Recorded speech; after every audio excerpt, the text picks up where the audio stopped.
नमस्कार, आप देख रहे हैं NBC 24 और मैं हूं आप सभी के साथ ब्रह्मचारी आशीष। 5 अक्टूबर को भारतीय जनता पार्टी के राष्ट्रीय अध्यक्ष जगत प्रकाश नड्डा यानी जेपी नड्डा जो है वो बिहार में कैलाशपति मिश्र के 100वीं जयंती में सम्मिलित होने के लिए बिहार आए थे। जगत प्रकाश नड्डा का बिहार में पिछले 9 महीने में ये दूसरा दौरा था। ऐसे में सबसे बड़ा सवाल है कि आखिरकार कैलाशपति मिश्र के जयंती में सम्मिलित होने के पीछे क्या वजह है। जेपी नड्डा का 9 महीने में दूसरा दौरा क्यों, और उसी के साथ साथ जातिगत जनगणना की रिपोर्ट आने के ठीक बाद जेपी नड्डा का बिहार में आना कहीं ना कहीं बहुत सारे राजनीतिक राज अपने भीतर दबाए हुए हैं और उन तमाम राज पर आज चर्चा करेंगे।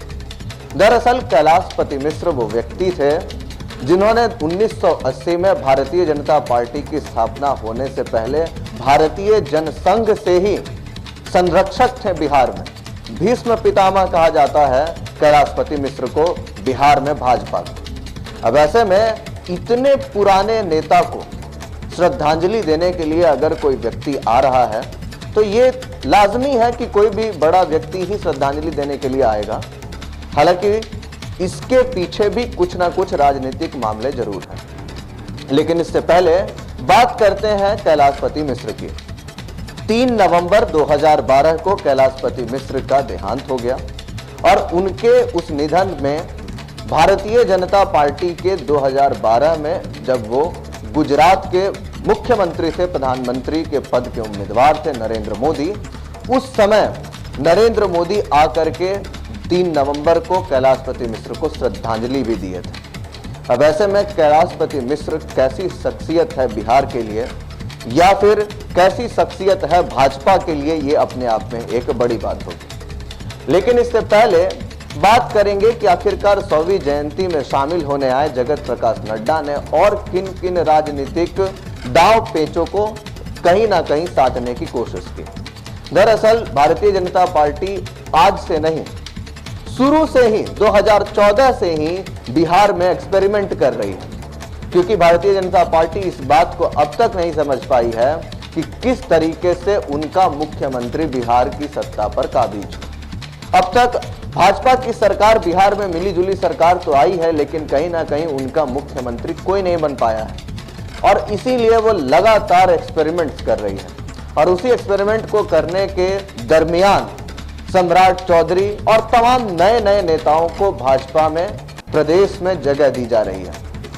अब ऐसे में सबसे बड़ा सवाल है कि पुराने नेताओं का क्या होगा, यानी वो लोग जो भारतीय जनता पार्टी में पूरा अपना जीवन खपा चुके हैं, वैसे लोग अब क्या करेंगे।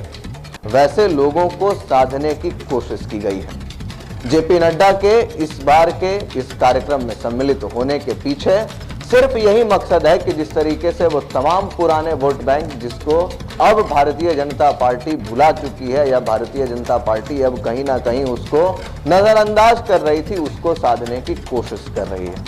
और ऐसे में वो तमाम पुराने नेताओं को एक बार फिर से कहीं ना कहीं अपने पक्ष में लाने की कोशिश में जुट गई है।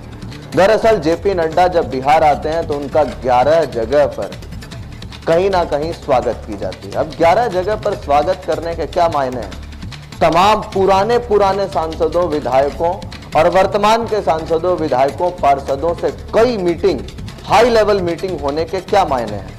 मायने सिर्फ इतने हैं कि पुराने तमाम कार्यकर्ताओं को एक बार फिर से जेपी नड्डा अपने साथ लाना चाहते हैं, यानी बीजेपी की तरफ करना चाहते हैं। उधर लालू प्रसाद यादव कहीं ना कहीं ये बात को जानते हैं कि यादव वोट बैंक जो है वो उनका कोर वोटर है। दरअसल बिहार में यादव का जितने भी यादव वर्ग के लोग हैं वो लालू प्रसाद यादव को ही अपना नेता मानते हैं। और ऐसे में बात भी करेंगे जिस तरीके से बिहार में फिलहाल बिहार कैबिनेट में 31 मंत्री हैं, उन 31 मंत्री में से यादव समाज से सिर्फ 8 मंत्री आते हैं। उसी के साथ साथ बिहार में कहीं ना कहीं यादवों का बहुत बड़ा वर्चस्व है। फिलहाल 243 विधानसभा सीटों में 52 सीटों पर यादव विधायक ही हैं। अब ऐसे में जहां लालू प्रसाद यादव को पता है कि उनके तरफ यादव हैं, तो वो भी सवर्णों की तरफ कहीं ना कहीं अपने नजरों को टिकाए हुए हैं। क्योंकि आनंद मोहन को जिस तरीके से नीतीश कुमार बाहर निकालते हैं और आनंद मोहन नीतीश कुमार के साथ हैं और नीतीश कुमार तेजस्वी यादव के साथ हैं, तो यानी कि सेंधमारी करनी है सवर्णों की वोटों में।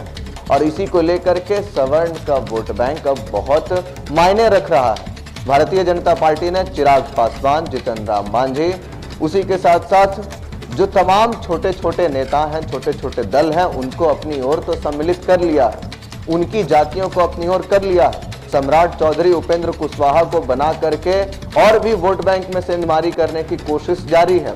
रामकृपाल यादव, सुरेंद्र यादव जैसे नेताओं को अपनी तरफ करके यादवों के वोट बैंक में लगी हुई है। तो ऐसे में नाराज जो चल रहे हैं वो हैं सवर्ण, क्योंकि उनकी पूछ अब थोड़ी कम होती हुई दिख रही थी।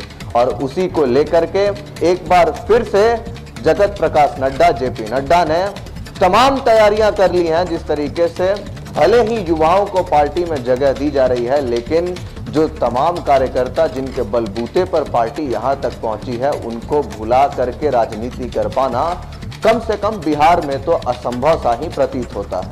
और इसी को लेकर के तमाम कवायतें जो हैं वो जारी हैं। जिस तरीके से पुराने लोगों से मिलजुल रहे हैं, जिस तरीके से माटी मिलन समारोह चल रहा है, नई नई रणनीतियां तैयार की जा रही हैं। ऐसे में साफ स्पष्ट है कि कैलाशपति मिश्र की कार्यक्रम में शामिल होकर के, जयंती में शामिल होकर के जेपी नड्डा ने तमाम लोगों को ये समझा दिया है इशारों में कि सवर्ण की वोट बैंक, जो कि पुरानी ही वोट बैंक है भाजपा की, उसको एक बार फिर से भाजपा ही लेके जाएगी चुनाव में। तो ऐसे में सबसे बड़ा सवाल है कि क्या जगत प्रकाश नड्डा अब एक बार फिर से, या भारतीय जनता पार्टी एक बार फिर से अपने चुनावी मोर्चों में कहीं ना कहीं जातीय जनगणना के आने के बाद एक बार फिर से एक्टिव हो गई है, थोड़ी डर गई है, थोड़ी सहम गई है, क्योंकि उनको पता है कि बिहार में जातिवाद के नाम पर अगर वोट पड़े तो भारतीय जनता पार्टी कहीं भी टिकने वाली नहीं है। अब ऐसे में कहीं ना कहीं बड़ी कवायद जो है एक बार फिर से शुरू कर दी गई है। बाकी के अपडेट्स हम आप तक पहुंचाते रहेंगे। बने रहिए NBC 24 पर। धन्यवाद।